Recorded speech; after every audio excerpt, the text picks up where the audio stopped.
Well, Savannah's mild weather and generosity sure make it a popular destination for homeless people. And panhandling is also common in the hostess city. It can be intimidating if someone comes up to you and asks for money. So what do you do if you really want to help them out? WJCL's Rob Macko is working for you with some suggestions on how to handle panhandling in the city. Panhandling is illegal in Savannah, but it happens all the time. You may be approached in a parking lot, a city street, or a park. Stephanie Brown works on River Street. She says some people ask her for money while she's working. Mainly the same story is for gas, going up the road, or food for their family and stuff. And sometimes it's reoccurring the same person. She usually tells them she doesn't carry cash. Sometimes when they look suspicious, it kind of is frightening. So what do you do if someone comes up to you and asks you for money? You may feel uncomfortable or intimidated.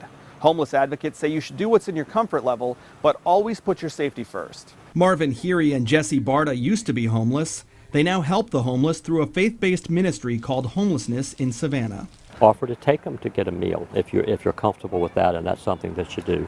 Or carry around gift cards from McDonald's, as an example. Tell them you only have a credit card, and if they're asking for money or anything, or if they're saying they're hungry, then you could just probably go in the store and pick them up a sandwich. Panhandlers can be pushy or pretty laid back. Some of them are homeless, but many of them aren't. Here he says every panhandler has some kind of need. He says he doesn't judge whether they're needy or greedy.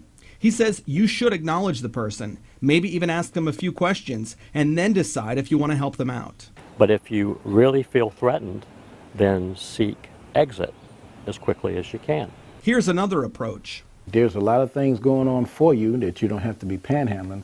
You can move on and try to get in touch with the agency called the Homeless Authority. Herb Smith is program director at the Chatham-Savannah Homeless Authority on Bull Street. The homeless can come here and find out where to get food, shelter, and clothing. Smith says many places, like the Social Apostolate on East Liberty Street, offer the homeless hot meals. All the shelters feed, then there's feeding sites. There's a breakfast meal that they serve at Emmaus House at 8 o'clock in the morning. And it starts from there. Samantha Stevens is a crime prevention officer for Metro Police. If you decide to give a few dollars, just keep in mind that that may not actually be contributing to the actual need of that person. Some panhandlers will use the money to get drunk or high. Some have substance abuse problems or mental health needs. Officer Stevens says to follow your instincts. You make the decision consciously whether your safety is there, if your safety is compromised, then I highly suggest just refuse and flee. And if the panhandler becomes aggressive, contact police. If you really want to help, Stevens says direct them to the Homeless Authority or have them call 211, which offers a variety of resources through the United Way. Rob Macko, WJCL News, working for you. Tomorrow night, Rob will look at the difference between panhandling and soliciting donations.